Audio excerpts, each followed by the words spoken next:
So বন্ধুরা, ঠিক যেমনটা আমি বলেছিলাম, এইচটিএমএল ঠিক আমরা শুরুও করে দিয়েছি। এই এইচটিএমএল, দেখো এইচটিএমএলটা হচ্ছে কি, এখান থেকে শুরু করব আমরা। এই জিনিসগুলো আমরা কিন্তু দেখব, যেমন হোয়াট ইজ এইচটিএমএল বা এইচটিএমএল কি, হাউ ক্যান উই রাইট ইট বা কীভাবে আমরা একটি লিখব, আর হচ্ছে এইচটিএমএল ডকুমেন্টের মাধ্যমে ওয়েব পেজ তৈরি করার পদ্ধতি। আর আমরা দেখব how to save HTML document কীভাবে সেভ করব, এবং হচ্ছে how to see HTML documents output বা কীভাবে এইচটিএমএল ডকুমেন্টের আউটপুট আমরা পাবো। তো তাহলে আমরা একদম প্রথম বুলেটের মধ্যে চলে যাই, এইচটিএমএল কি। এখানে দেখো এইচটিএমএল কি সেটা ভালো করে লেখা রয়েছে। এইচটিএমএল বা হাইপার টেক্সট মার্কআপ ল্যাঙ্গুয়েজ নামক যে ভাষাটি ব্যবহার করে ওয়েব পেজ তৈরি করা হয়। ওয়েব পেজ কি, তো সেটা তোমরা খুব ভালোভাবেই জানো।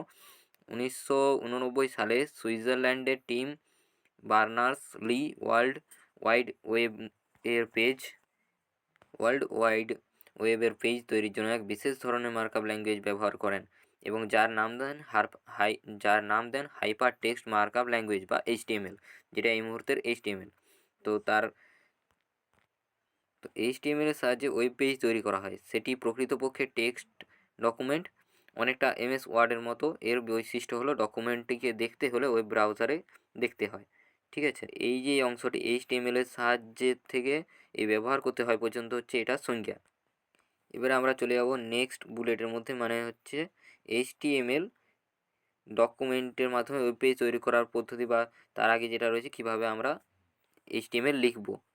এইচটিএমএল কীভাবে লেখা হয় সেটা এখানে খুব ভালোভাবে দেওয়া রয়েছে। এইচটিএমএল ডকুমেন্ট লেখার জন্য টেক্সট এডিটরের প্রয়োজন হয়। এবার টেক্সট এডিটর যেমন হচ্ছে, সাধারণত এটিকে নোটপ্যাডের মাধ্যমেই লেখা হয়।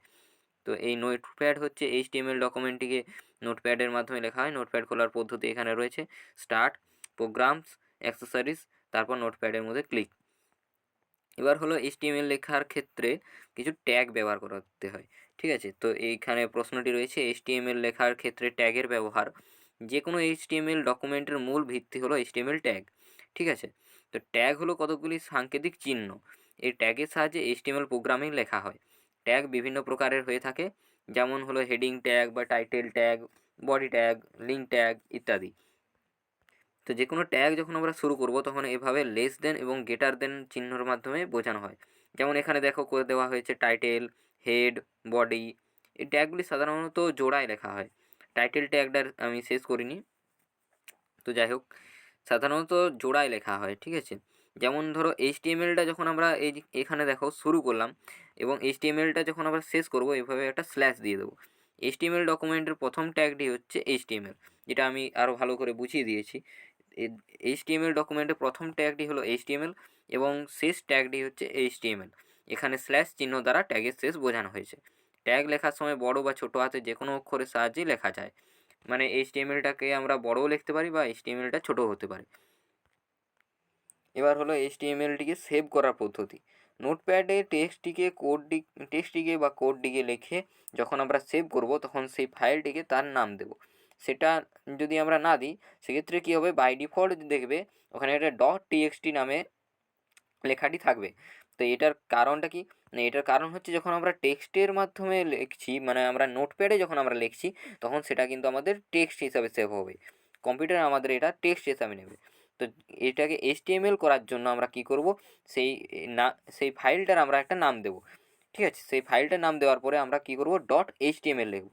এই কথাটি যখন আমরা লিখব বা .html যখন আমরা লিখব ওই নামটির পরে, তখন ওই মানে তখন আমাদের ওই যে টেক্সট ফাইলটি থাকবে সেই টেক্সট ফাইলটি পরিবর্তিত হয়ে এইচটিএমএল ফাইলে পরিবর্তিত হবে।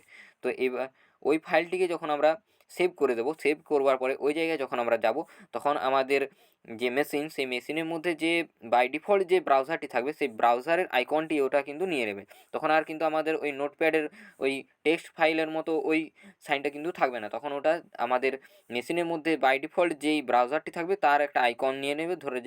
ধরে নেওয়া যাক ওটার মধ্যে আমাদের হচ্ছে গুগল ক্রোম খোলা রয়েছে, সেটির একটি আইকন, যে গুগলের যে আইকন সেটি কিন্তু ওটা হয়ে যাবে। তো এরপর যখন আমরা ওটাতে ডবল ক্লিক করব বা ওটাকে আমরা ওপেন করব, সে ওপেন করবার সময় ওই ব্রাউজারে কিন্তু আমরা ওটা দেখতে পাবো। আমরা যা সমস্ত কাজ করবো এইচটিএমএল সেটা কিন্তু ব্রাউজারে আমরা দেখতে পাবো।